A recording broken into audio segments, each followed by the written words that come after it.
से मापे गए n मानों के एक समूह के विचलन का योग -10 है और 46 से मापे गए मानों के विचलन का योग 70 है। What the mean of values, मानों का माध्य क्या है? पहले तो सवाल फिर से इंग्लिश में पढ़ते हैं। The sum of deviation of a set of n values measured from 50 is -10 and the sum of deviation of values measured from 46 it's 70। What the mean of the values? देखिए आपके पास n संख्याएं, मैंने मान लिया आपके पास n मान है x1 x2 x3 dot dot dot dot आखिर में xn तक आपके पास n संख्याएं। अब मेरे प्यारे 50 से लिया गया है इन मानों का डेविएशन। तो डेविएशन क्या होता है भाई?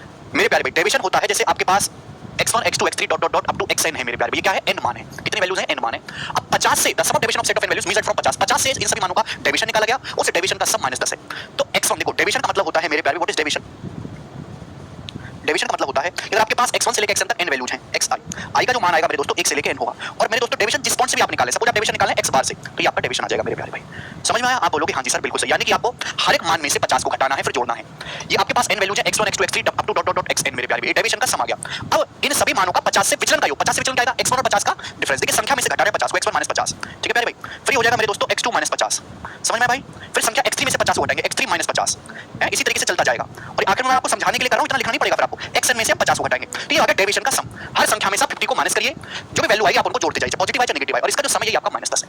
ठीक है जी, आप बोलोगे हां जी सर बिल्कुल सही, कोई प्रॉब्लम नहीं है। अगर आप यहां पे गौर से देखें तो ये हो जाएगा मेरे प्यारे भाई x1 x2 x3 से xn, x1 से लेके xn तक हम जोड़ेंगे तो ये आ जाएगा सिग्मा x। सिग्मा x आ जाएगा, इसको मैं सिग्मा x ले लेता हूं, है ना, सिग्मा x। और यहां पे वैसे तो ये लिखना चाहिए मुझे कि यहां पे i की वैल्यू 1 से लेके n तक लेनी है, लेकिन जरा लिखने में मेरे को कोई इंटरेस्ट नहीं है, मैं सिंपल से ही समझाऊंगा सिग्मा x का मतलब 1 से लेके n तक का योग, x1 x2 x3 up to xn का योग। और -50 कितनी बार होगा? n बार। देखो -50 एक बार, -50 दो बार, -50 तीन बार, -50 n बार होगा, तो -50 n, और ये आएगा मेरे प्यारे -10।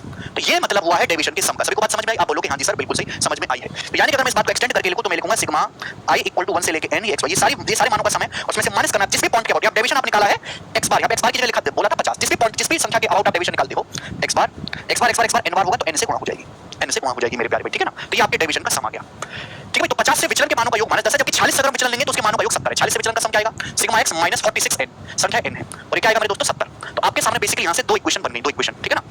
पीछे का बेसिक ये, यहां पे हम डेविएशन निकाला है x1 x2 x3 xn का x बार के सापेक्ष, ठीक है भाई, x बार से हमने डेविएशन निकाला है, तो हर संख्या में से x बार को घटाया फिर सबका योग किया, ठीक है बच्चों, सिंपल सी बात। अब मुझे